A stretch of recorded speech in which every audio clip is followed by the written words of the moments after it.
Bahkan dalam Sound and Silence in Islamic Spirituality, hanya manusia itu yang dilimpahkan oleh Allah itu namanya as-sudur. Di dalam as-sudur ini dia punya al-qalb, di dalam al-qalb ini ada al-lub, di dalam al-lub ini dia punya asir, di dalamnya lagi sir-sir, di dalamnya lagi ada khofa, ada dalamnya lagi afa.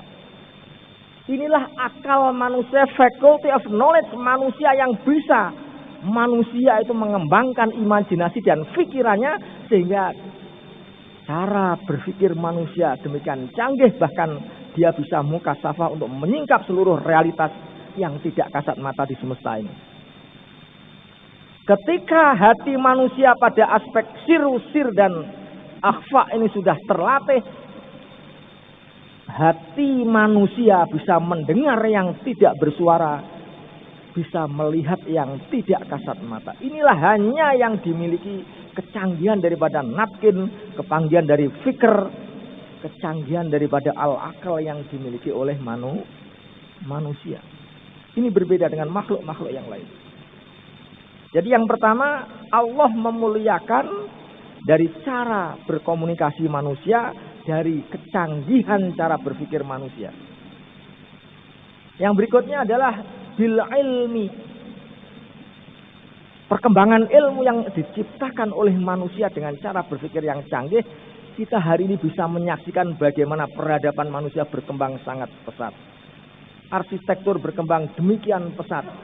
Ilmu dan raksasa, proyek-proyek hasil buah dari teknik sipil yang diproduksi oleh pemikiran manusia hari ini sudah begitu menakjubkan manusia.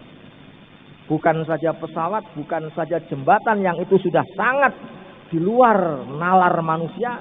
Bahkan hari ini kita menyaksikan negara-negara sudah sanggup melakukan ekstrak uranium yang itu bisa menghasilkan bom nuklir yang kekuatannya hampir 38.000 kali dari bom yang ada di Nagasaki dan Hiroshima atau bom atom. Ini betapa kecanggihan cara berpikir manusia. Ini tidak ada satupun yang bisa menandingi dari kehebatan yang diutamakan, yang dilebihkan oleh Allah Subhanahu wa taala. Wa razaqnahu minat thayyibat. Kemudian manusia juga diberi rezeki yang terbaik, min lazizil mata'im. Seluruh makanan-makanan terbaik ini waladzi khalaqakum ma fil ardi jami'a. Allah menjadikan seluruh makanan-makanan terbaik di semesta ini semuanya diperuntukkan buat manusia. Minumnya kita ini susu.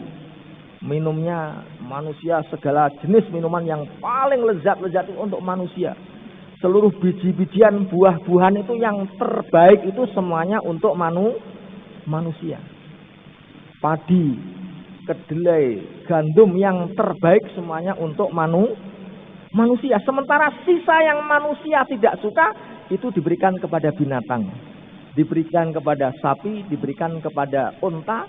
Begitu sapi dan untanya itu gemuk, lagi-lagi kalau dia menjadi hidangan lezat yang menikmati juga manusia.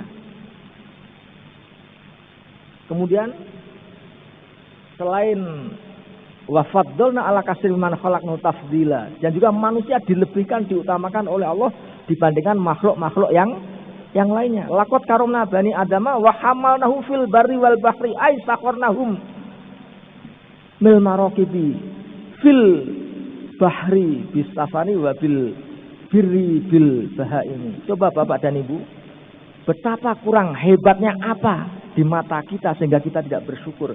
Allah sudah menundukkan semua kendaraan yang ada di laut maupun binatang-binatang yang ada di daratan ini.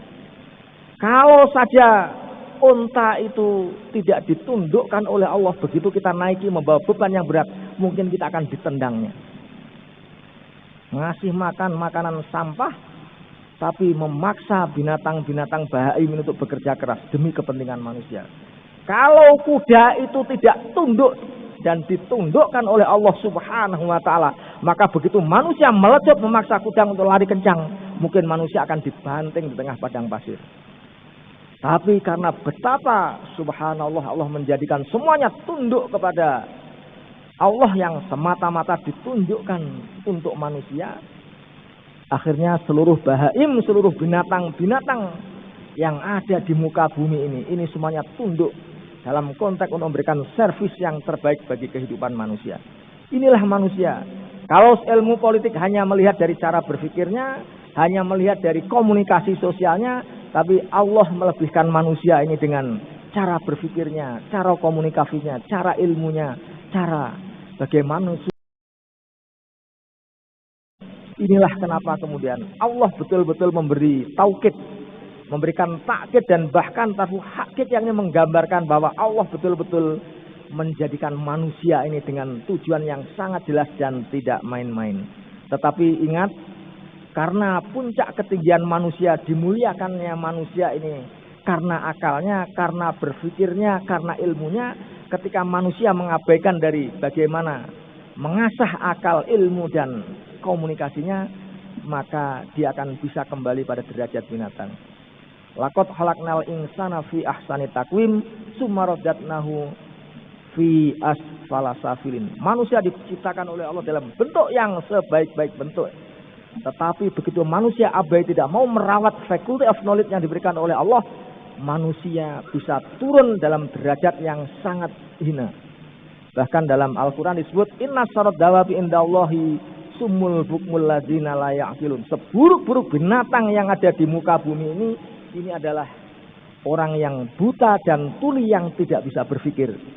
Inilah kenapa momentum Ramadan ini menjadi penting bagi kita semua dalam konteks capacity building, dalam konteks terus memacu kita untuk terus berpikir, untuk terus belajar, karena itu rahmat terbesar dari Allah Subhanahu wa taala. Kita mohon kepada Allah semoga kita selalu dianugerahi cara berpikir yang sehat, badan yang sehat, akal yang sehat, dan kita menjadikan semuanya itu menjadi bekal kita untuk mengabdi kepada Allah Subhanahu wa taala. Barangkali ini yang bisa kami sampaikan.